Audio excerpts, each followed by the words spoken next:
The Incredible Hulk de Marvel Studios, qui est sorti en 2008, à ne pas confondre avec Hulk de Ang Lee. Un film qui est distribué par Universal Pictures. Encore là, c'est une entente qui précède même la création de Marvel Studios. Film qui a généré 265-ish millions de dollars au box-office mondial.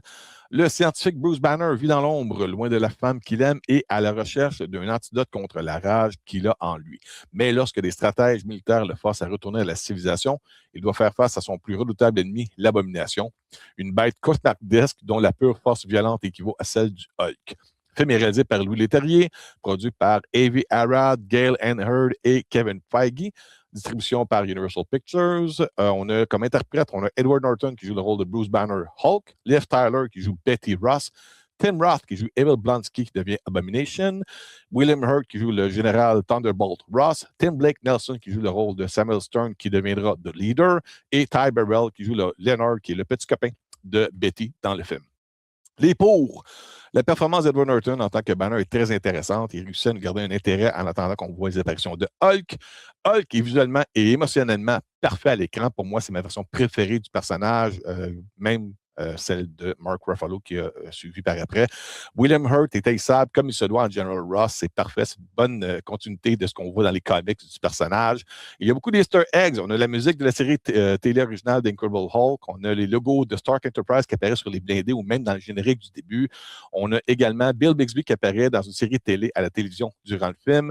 On a bien sûr le caméo de Stan Lee et Lou Ferrigno en agent de sécurité à l'université. On a aussi l'acteur Martin Stark qui joue un nerd qui se fait acheter avec la pizza pour que Banner puisse rentrer dans les locaux informatiques de l'université.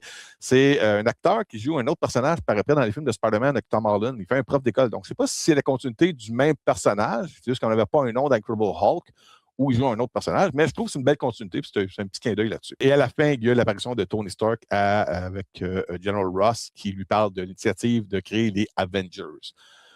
Les contres. Abomination est visuellement redoutable, mais méconnaissable de son apparence originale des comics, chose qui a été modifiée par après dans Shang-Chi et dans She-Hulk Attorney Art Law pour lui plus grande ressemblance aux comics.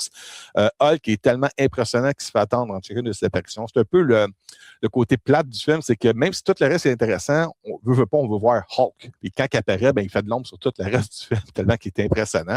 Et on nous laisse sur notre fin pour l'arrivée du leader qui arrivera juste dans Brave New World plusieurs années plus tard.